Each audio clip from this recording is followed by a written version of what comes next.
नाम रुखसार अहमद है और मैं आपका उर्दू का उस्ताद हूँ। आज हम चूँकि ये क्लास नवी है, जमात नवी है, इसलिए हम उसका जो टॉपिक है कुदरतुल्लाह शहाब, उसका हम तारुफ पढ़ेंगे।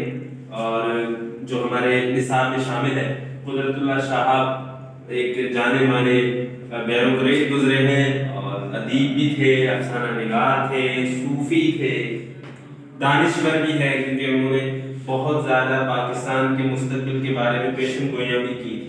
खैर, वो पैदा हुए 26 फरवरी 1917 को। कहाँ पैदा हुए? गिलगित में। ठीक है, गिलगित में ये पैदा हुए। इब्तदाई तालीम जम्मू और कश्मीर में हासिल की, जिला अम्बाला में, और एमए अंग्रेजी किया। ठीक है, उसके बाद उन्होंने इंडियन सिविल सर्विस ज्वाइन कर ली। ठीक है, इनके वालिद मोहम्मद अब्दुल्ला एक पढ़े लिखे इंसान थे, सर सैयद के बहुत करीबी आदमी थे, लेकिन किसी तहत वो स्कॉलरशिप पे लंदन नहीं जा सके क्योंकि उनके वालिदा ने उन्हें रोक लिया था। खैर जी, ये बहुत बड़े मुसन्निफ भी थे। जब इन्होंने इंडियन सिविल सर्विस ज्वाइन की तो ये पहले सेक्रेटरी जनरल आजाद कश्मीर बने, उसके बाद डिप्टी कमिश्नर झंग बने, गवर्नर जनरल गुलाम मोहम्मद, गवर्नर जनरल सिकंदर मिर्जा जो बाद में सदर भी बने थे, और उसके बाद अयूब खान, इन तीनों के लिए प्राइवेट सेक्रेटरी भी रहे। उसके बाद ये राइटर्स गिल्ड, उसी जमाने में जब अयूब खान आए थे तो पाकिस्तान राइटर्स गिल्ड एक अदबी तंजीम बनाई गई थी, जिसके तहत राइटर्स को मतलब प्रमोट किया जाता था और उनके इजलास वगैरह होते थे। उसके वो बानी थे। अंजुमन तरक्की उर्दू जो कराची में बहुत बड़ा इदारा है, आज भी वहाँ से किताबें शाया होती हैं और आज भी अदबी रिसाले वहाँ से शाया होते हैं। वहाँ के लोग एजाजी सदर भी रहे हैं, जो इदारा मौलवी अब्दुल हक ने पाकिस्तान आकर बनाया था।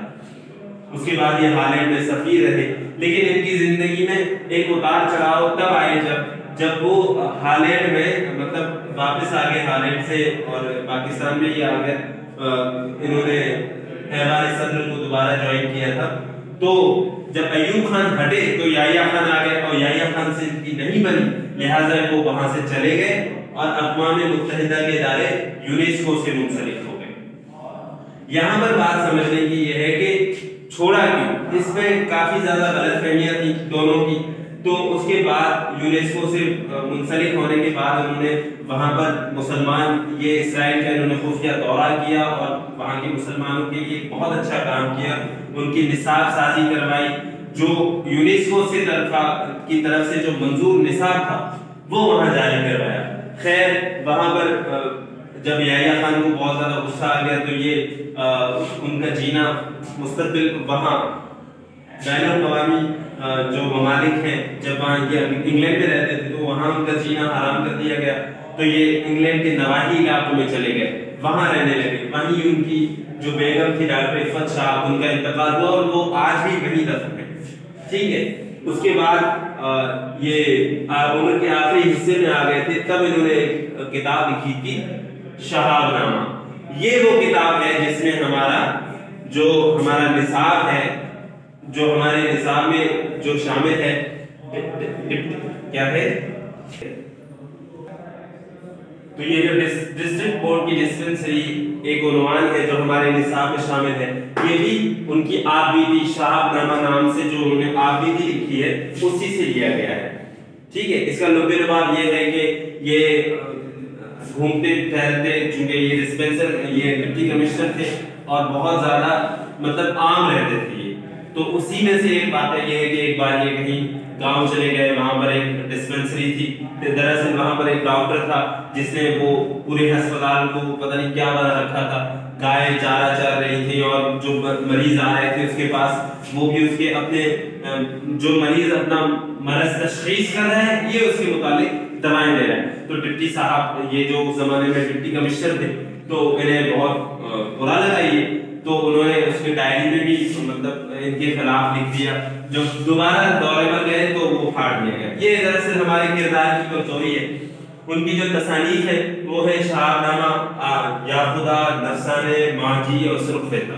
ये उनकी शहाबनामा कहते हैं। ये आबिदी दरअसल किसे कहते हैं? सबसे पहले तो इस सबक का पढ़ना ही इसीलिए है कि हमें समझ आ जाए कि आप बीती कहते हैं। देखिए आप बीती जो लफ्ज है यानी आप बीती जो इंसान पर बीतती है, गुजरती है, पैदा होने से लेकर मरने तक, अगर मैं खुद लिखूं तो ये क्या होगी?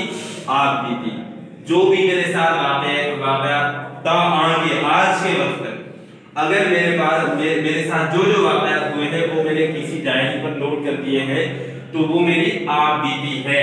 अगर मैं उसे छपाऊं किताबी सूरत में तो वो मेरी ऑटोबायोग्राफी, अंग्रेजी में उसे कहते हैं ऑटोबायोग्राफी। ठीक है, इसी तरह से जब अगर आप बीती पर बात हो गई तो अब आ जाते हैं बायोग्राफी पर, जिसे हम उर्दू में सवाने कहते हैं। बायोग्राफी किसे कहते हैं? अगर मैं खुद लिखूं तो ये क्या है? ऑटोबायोग्राफी यानी आप बीती। अगर मेरे बारे में पैदाइश से लेकर मरने तक अगर कोई और लिखे, मसलन इबाद लिखता है, ठीक है, तो वो सारी की सारी मेरी सवाने कहलाएगी। यानी इबाद ने सर की सवाने लिखी, बायोग्राफी लिखी। बायोग्राफी और ऑटोबायोग्राफी में फर्क ये है कि ऑटोबायोग्राफी यानी आप बीती खुद राइटर लिखता है, ठीक है, खुद बंदा लिखता है जिस पर गुजरी है, और बायोग्राफी उसके बारे में यानी रुखसार के बारे में कोई और लिखे, और रुखसार की आप बीती क्या होगी? रुखसार खुद लिखे। शाहब की आप बीती क्या हुई? शाहबनामा यानी शाहब खुद लिखे। ठीक है, शाहब की अगर बायोग्राफी हो गई तो शाहब की बायोग्राफी अगर कोई और लिखेगा तो उसे हम समाने कहेंगे, आप बीती नहीं कहेंगे। ठीक है, आज के लिए फिलहाल इतना ही। जज़ाकल्लाह। अब कल हम किसी और मौजू को देखेंगे, तब तक के लिए अपना ख्याल रखें। अल्लाह हाफिज़।